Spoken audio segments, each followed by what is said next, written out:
Tanong ni Boogie the Beagle, sabi niya ano naman po maganda sa Beagle ko, 16 kilograms po siya, Doc, at anong sukat po?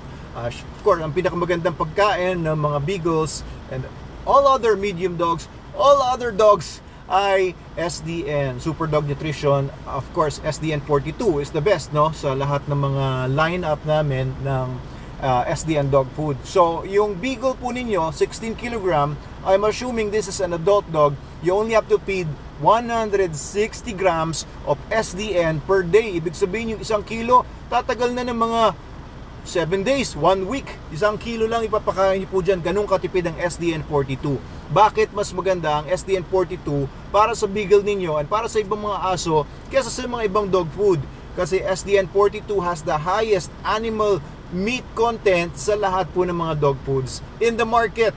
Okay, 42% minimum protein ang nakalagay sa guaranteed analysis. Kung tatanungin nyo, okay ba itong dog food na to? Okay ba itong brand na ito? Okay ba si ganitong brand? You just have to educate yourself, guys. Look at the label ng dog food na tinatanong ninyo. Tignan nyo lang po yung dalawang bagay. Guaranteed analysis and yung list of ingredients. Okay, yung guaranteed analysis, pinapakita doon kung ilang percent yung protein, ilang percent yung fats, ilang percent yung carbohydrates, etc. Kung ano po yung mga sangkap na meron yung dog food. So, makikita nyo doon, kung mataas ang protein, that's much better, no? Kasi less than 40% protein, nagkukos na yan ng muscle degeneration or loss of muscle mass according sa mga studies. Ngayon, kapag papakainin nyo ng dog food na SDN yung aso ninyo, you're actually feeding meats from various sources like poultry, like beef, and other animals. Pero kung papakainin naman yung SDN 42 beef lang ang makakain ng aso ninyo na meat source, wala pong chicken yan. Kaya para yan sa mga dogs na mga may allergy or hypersensitivity sa mga proteins from chicken. Okay, meron lang po tayong nilagay na konting rice doon sa ating formula para lang magbuo-buo yung kibbles. But this is all dehydrated meats, guys. Pagka aso kasi, carnivore yan.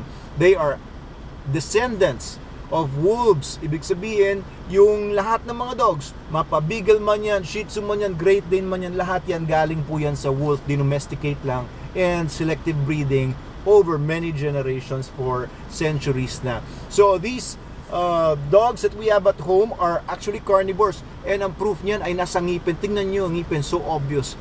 Carnivore pa rin yung teeth nila kahit maliliit na. So kahit yung Beagle po ninyo, Sir Boogie, no, matatalas pa rin ang ngipin yan. Of course, kanya-kanyang mga speculation yan kung carnivore man or omnivore ang mga dogs. But if you look at the DNA of dogs, they're 99% the same DNA as wolves. Kaya yung kanilang liver, kaya kanilang stomach, kanilang kidneys, puro yan, puro pareho lang halos ng wolves yan. Walang nagbago dyan. Hindi sila nagdevelop ng rumen kagaya ng mga makikita sa mga kambing, tupa at baka. Hindi sila nagdevelop ng gizzard na makikita naman sa mga manok. Kaya grains and other plant material is not appropriate for dogs. SDN 42 is the best bet para po sa mga dogs natin sa bahay. Okay, we've developed SDN since 2015, and lahat ng mga dogs namin sa Manalo Canine, mapa-working dogs namin yan or pet dogs ko sa bahay or mga large dogs namin na alagaan, mga giant dogs namin like Alabay and Caucasian Upshark, all of them are fed exclusively SDN. Ayan. So ako po ay isang veterinaryo and graduate po ako sa UP Los Baños noong 2001. And dogs has been my life, no. Ito pong Manalo Canine, we started in 2007, and talagang ang focus po talaga namin is dogs. And we've been very successful in producing super dogs for humankind. Yan ang tagline namin. Up to Afghanistan, Iraq, marami kaming mga sinend na mga dogs, Labrador Retrievers, Belgian Malinois, German Shepherds. And dito sa Pilipinas, we supplied 252 dogs sa Coast Guard. We supply dogs sa Malacanang, sa Presidential Security Group, Army, Marines, Okada, Soler, Resorts World, etc. All over the country yan. And all over the world din. Nagpapadala rin kami ng mga dogs sa Lebanon, dito sa Brunei, nagpadala kami sa US. So, dogs, hindi ako gagawa ng dog food para lang kumita. Yan ang tandaan ninyo. Hindi ako gagawa ng dog food lang para Kaya itong SDN 42, we developed this just for our dogs, tapos eventually we sold it to others kasi nagustuhan ng mga kliyente namin. And now it's distributed nationwide. Available to sa TikTok shop namin. Kung gusto nyo bumili, meron sa Shopee, Lazada, Lazmall, Shopee Mall, and dealers nationwide. Sa mga matitinong vet clinics, tanungin nyo lang sila kung saan mabibili yung SDN kung meron sila, or sa mga pet shops, etc. So ito pa masasabi ko, no, sa mga beagles kasi they are sporting dogs, they are hounds. So ang mga beagles, high energy dog yan. Kaya mas maganda, concentrated yung pinapakain sa kanya. And kung adult na po yung aso nyo, Sir Boogie, ay pakain nyo lang yung SDN one time a day lang. Hindi nyo kailangan magpakain ng multiple times. Kasi according sa mga studies, ang mga dogs na pinapakain 1 meal a day are smarter, more healthy, and live longer than dogs fed multiple times a day. And when you're feeding SDN, kahit SDN 42 yan, SDN 28 to 21, you don't need to feed them vitamin supplements anymore. Hindi nyo na kailangan magdagdag ng kung ano-ano mga BCO, mga growth supplements, etc. Kasi po kompleto at siksik na ang SDN. You don't have to give Yakult, mga probiotics, kasi meron ng probiotics yan, saka mga prebiotics, important yon. So SDN is your complete solution para sa problema nyo sa aso kung gusto nyo ng the best nutrition for your dogs. Okay, so for beagles or any hound dogs or any dogs for that matter, SDN po, subukan nyo po at hindi kayo magsisisi. Matutuwa po talaga kayo. Actually, yung formula po natin is much better than, I would say all, but I would be too arrogant to say that. But kahit itapat po natin yan sa mga mamahalin, mga imported dog foods na napaka mamahalin din ang pangalan at mga labels, ang ganda ng mga packaging.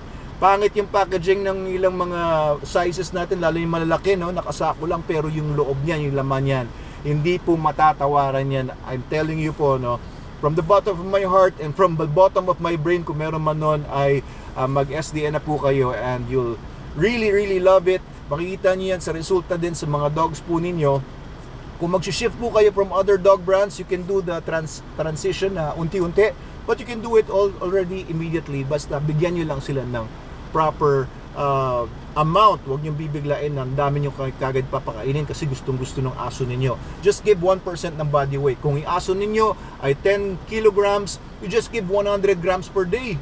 Oo, parang kalahating tasa lang yun, less than. If your dog is 30 kilograms, give him 300 grams per day. Kung iaso nyo ay higante, 50 kilograms, give him kalahating kilo per day kung higante.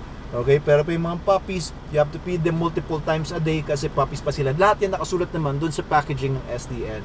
Alright, Dr. Abel Manalo po ito. Mabuhay po kayo at mabuhay mga mag-aaso sa Pilipinas, sa mga super doggers. Ayan, thank you po sa lahat ng mga tumatangkilik sa mga products natin sa Manalo K9.